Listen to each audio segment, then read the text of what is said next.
बोलिए श्री सद्गुरु महाराज की जय। अभी का जो विषय है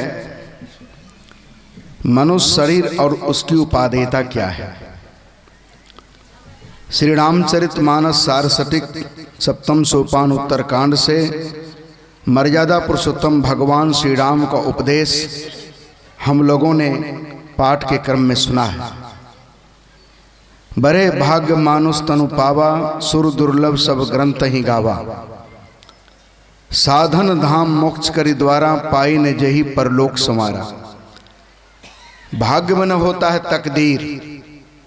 हम लोगों की तकदीर किस्मत अच्छी थी कि परमात्मा ने हम जीव को मनुष्य का शरीर दिया, नहीं तो दूसरे शरीर में भेज दिए होते तो क्या दशा होती। जरा विचार कर देखें। और जो शरीर देवताओं को भी दुर्लभ है, देवता लोग भी इस शरीर के लिए ललायित हैं। अब आप कहेंगे जिन देवताओं की हम पूजा करते हैं हमसे बहुत ऊपर हैं तो वे क्यों ललायित हैं। देवता होते हैं दो तरह के, एक होते हैं जन्मदेव, एक होते कर्मदेव। हम लोग मृतलोक के वासी हैं। यहाँ जो पुण्य कर्मों को करके, बहुत दान पुण्य ध्यान भजन सत्संग इत्यादि करके, पुण्य कर्मों को करके जो मर कर जाते हैं स्वर्ग लोक, वे भी देवता कहलाते हैं। और जो देवताओं से जो वंश चलता है उनको भी जन्मदेव कहते हैं। तो दो तरह के देवता हैं। दोनों देवताओं की आयु सीमित होती है। जो पुण्य कर्मों को करके मर करके स्वर्ग लोक जाते हैं तो उन देवताओं को वहाँ के देवता जो हैं फूलों की माला पहनाते हैं और आदर सम्मान से बैठाते हैं।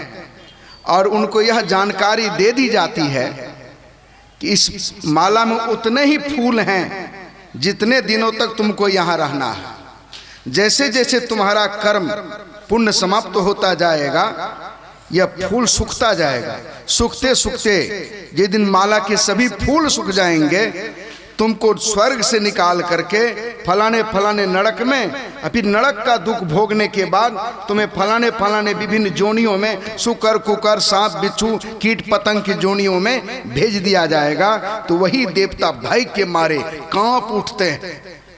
वही देवता परमात्मा से प्रार्थना करते हैं हमको ना स्वर्ग चाहिए ना नरक, हमको पुनः मनुष्य का शरीर दीजिए। अब हम कोई गड़बड़ सरबर नहीं करेंगे, आपका भजन करेंगे। इसलिए भगवान राम ने कहा जो शरीर देवताओं को दुर्लभ है, कर्मों का भोग तो भोगना ही होता है, इसलिए उनको यह शरीर नसीब नहीं होता है जो हम लोगों को सहज में प्राप्त हो गया है। इस शरीर के लिए देवी देवता तो तरसते ही हैं, सभी जीव जंतु तरसते हैं, सभी प्राणी तरसते हैं। एक बार एक हथुआ हाथी को बढ़िया से नहलाया धुलाया सजाया। राजा उस पर सवार होने ही वाले थे। हाथी अपने सजे सजाए शरीर पर सड़क से धूल सूंड से उठाया और अपने माथे पर छिड़कने लगा। एक युवक की दृष्टि पड़ी। युवक दौड़ता हुआ चला गया कबीर साहब के पास। कबीर साहब से पूछा हाथी माथे पर धूल क्यों छिड़कता है। तो कबीर साहब ने कहा नहीं नहीं, धूल नहीं छिड़कता है। तब अरे माथा धुनता है। राज द्वारे बांधिया, कबीर साहब ने कहा राज द्वारे बांधिया माथा धुने गजेंद्र, मानव जन्म का पाइयो जो भजियो परमानंद। युवक का मन संतुष्ट नहीं हुआ, सोचा कहाँ जाए। उस समय के कवि रहीम कवि के पास दौड़ता हुआ चला गया। कहा कि हाथी माथे पर धूल क्यों छिड़कता है। तो रहीम कवि कहते हैं धूल धरत निज शीश पर, कह रहीम कही काज। वो हाथी माथे पर धूल क्यों छिड़कता है। तो रहीम कवि उत्तर देते हैं जही रज ऋषि पत्नी तरह सो खोजत गजराज। हाथी इसलिए माथे पर धूल छिड़कता है कि जिस चरण रज के स्पर्श से गौतम ऋषि की पत्नी अहिल्या जो पत्थर बन गई थी श्राप के कारण, पत्थर बनी हुई थी, भगवान राम के चरण रज के स्पर्श से वो पत्थर से नारी बन गई, यानी मनुष्य का शरीर पुनः उसे प्राप्त हो गया। यह हाथी वही चरण धूल खोजता है कि भगवान श्री राम कभी सड़क से गुजरे होंगे, यह धूल उठा उठा कर मैं लेता हूं, कहीं भगवान श्री राम के चरण से स्पर्श, रज से स्पर्श मेरे शरीर का हो गया तो मेरा भी शरीर हाथी का बदल करके मनुष्य का हो जाएगा, मैं भी भगवान का भजन करूंगा। लेकिन हम लोगों को मिला है तो क्या कर रहे हैं, कुछ काम में, कुछ भोग में, कुछ निंद में खोया। आया समय जब मौत का तो सोच कर रोया। मौत के समय में रोते हैं, भजन करने का समय नहीं निकाल पाते हैं। भगवान राम ने इसलिए बड़े भाग नहीं कहा कि हम लोग देखने में सुंदर हैं, बढ़िया कपड़ा पहनते हैं, बढ़िया घर मकान में बिछावन पर सोते रहते हैं, बढ़िया बढ़िया सुस्वादु भोजन करते हैं और देखने में सुंदर हैं। नहीं, सबसे पहली बात तो हमारा आपका शरीर सुंदर है ही नहीं। संत सुंदरदास जी महाराज कहते हैं, जा शरीर माही तू अनेक सुख मानी रहियो, ताही तू विचार या में कौन बात भली है। मेद मज्जा मांस रग रग में रक्त भरियो, पेट हूँ पिटारी सामे ठोर ठोर मली है। हारन सो भरियो नान नैन नाक पौ सब हारन की नली है। सुंदर कहत याही देख जन भूले कोई, भीतर से भंगार भरी ऊपर से कली है। वर्क सोने की लगी है गोबर की मिठाई पर। क्या अच्छाई है शरीर में। आंख से देखिए कांची, नाक से गुज्जू, ये नाक से जो है बलगम चूता है, कान से गुज्जू निकलता है, मुंह से थूक खखार निकलता है, और कितनों बढ़िया बढ़िया चीज खाइए क्या बनता है। एक युवक जा रहा था एक महात्मा के पास भजन भेद लेने, लेकिन हट्ठा कट्ठा नौजवान तगड़ा 7 फीट लंबा, धक्का मुक्का लोगों को गर्दनियां देता हुआ, शरीर को मचलता हुआ जब गुरु के पास पहुंचा तो कहा, कहाँ आए हो। कहा कि मैं तो आपसे भजन भेद लेने आया हूँ, दीक्षा लेने आया हूँ, मुझे कुछ बात समझ में आ गई है, मैं भी भक्ति करना चाहता हूँ। तो साधु बाबा ने देखा ऐसा आदमी अहंकारी घमंडी से भजन होगा, कुछ सबक सिखाना चाहिए। तब कहा कि तुमको हम भजन भेद देंगे, एक काम करो। का क्या। कहा चले जाओ घर, जो सबसे घटिया सामान हो, निकृष्ट वस्तु हो, मेरी सेवा में ले आओ, तब तुमको हम दीक्षा देंगे। तो वह युवक गया घर, बहुत जिस वस्तु को भी हाथ लगावे सब काम की चीज, कब सब उपयोगी चीज दिखाई दे। अंत में झक मार करके वापस गुरुजी की तरफ जाने लगा तो देखा कौन ऐसी घटिया वस्तु है, कौन निकृष्ट वस्तु है, क्या ले जाएं। तो देखा सड़क किनारे थोड़ी देर पहले कोई व्यक्ति बिष्टा परित्याग करके चला गया था, उसकी बिष्टा पड़ी हुई थी। कहा कि सब कुछ का, जानवर का गोबर भी काम में आता है, ये मनुष्य का जो है गोबर कोई कामे का नहीं है, ये सबसे घटिया चीज है, उठा करके यही ले जाते हैं। पत्ता तोड़ा, उठाने ही वाला था तो बिष्टा से आवाज आती, ठहरो, तुम मुझे हाथ मत लगाओ। कहा क्यों। कहा कि तुम मुझे सबसे घटिया समझता है। कहा तुम तो घटिया हो ही। कहा कैसे।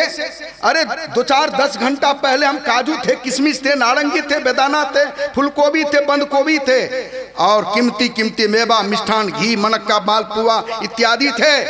एक बार तुम बड़े भाग ने हाथ लगाया, तुम्हारे अंदर गया, मेरी सब कोई वैल्यू नहीं है। 1000-1000 रुपए किलो की वस्तु आज मेरे तरफ कोई देखने को तैयार नहीं है, तुम फिर मुझे हाथ लगाने आए हो, जल्दी भागो। अरे घटिया हम नहीं, घटिया तुम मनुष्य हो। अहंकार चकनाचूर हो गया, वापस लौटा। कहा गुरुदेव सबसे घटिया मैं ही हूं। कहा कि अब तुम भजन भेद देने के योग्य हो गए हो। जब मनुष्य के अंदर अहंकार समाप्त होता है तो वही व्यक्ति गुरु के ज्ञान को अटा सकता है और जीवन में चरितार्थ करता है। इसलिए भगवान राम ने कहा यह शरीर हम आपको मिला है साधन भजन करके मोक्ष प्राप्त करने के लिए, इसके लिए कहीं जाने की आवश्यकता नहीं है। हमारे परमारथ गुरु महाराज कहते हैं दुर्लभ मानुष तन करिए गुरु भजन, बिना रे भजन व्यर्थ जन्म नसावे, छन छन पल पल समय सिरावे, नर्तन दुर्लभ फिर नहीं पावे। संत तुलसी साहब कहते हैं नर्तन दुर्लभ देव को सब कोई कहे पुकार, सब कोई कहे पुकार देव दे ही नहीं पावे। ऐसे मूर्ख लोग स्वर्ग की आस लगावे, पुण्य छीन सोई देव स्वर्ग से नरके आवे।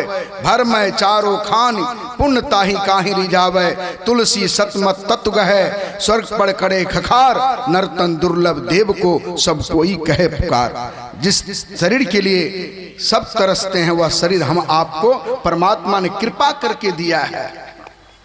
दया कर कबहू की करी करुणा नर देही, देत इस बिनु हेत सने। अकारण स्नेह करने वाले ईश्वर हम जीव को दया करके मनुष्य का शरीर दिया। किस लिए दिया है? भक्ति करने के लिए दिया है। संत तुलसी साहब कहते हैं, जिनने नर अवतार लिया न लिया, जिनके हृदय गुरु संत नहीं। कबीर साहब कहते हैं, जिनकी लगन गुरु सो नाही, ते नर खर कुकर सम जग में बिरथा जन्म गमाई। खर मने गधा और कुकर मने कुत्ता कह दिया। जो गुरुजनों से भजन भेद लेकर ध्यान भजन सत्संग नहीं करते तो क्या करते हैं? तो गधा कुत्ता की उपमा दिया का गधा की तरह धन ढो ढो करके घर में जमा करते हैं, रात में 3 से लिया टॉर्च लेकर के कुत्ता की तरह जग करके धन का पहरा करते हैं। ये दो गो काम करते हैं। इसलिए यह अनमोल जीवन मिला है। भगवान राम ने कहा यह जीवन जिससे हम मोक्ष प्राप्त कर सकते हैं। और इसलिए कहते गुरुजनों से जुक्ति जान करके एक नाम का जप, एक रूप का ध्यान, दृष्टियों की साधना करके, शब्दों की साधना करके, स्थूल सूक्ष्म कारण महाकारण केवल हूं के पार, यही मानुष दे समैया में करूं परमेश्वर में प्यार। तो परमात्मा क्या करेंगे? कर्म धर्म पाप और पुण्य की बेड़ी को जलाकर खाक कर देंगे। ऐसी भक्ति कीजिए, जला खाक कर देंगे तुमको तार। तहां जाओ जहां प्रगट मिले वे, तब जानो है स्नेह। स्नेह बिना नहीं भक्ति होती है, कर लो साचा ने। स्थूल सूक्ष्म कारण महाकारण केवल हूं के पार, सुषमन तिल हो पिलतन भीतर होंगे सबसे न्यार। मैं ही मैं ब्रह्म ज्योति ब्रह्म ध्वनि को धरी धरी ले चेतन आधार। तू टके चढ़वे ले लगे, सुने ले लगे। हे देख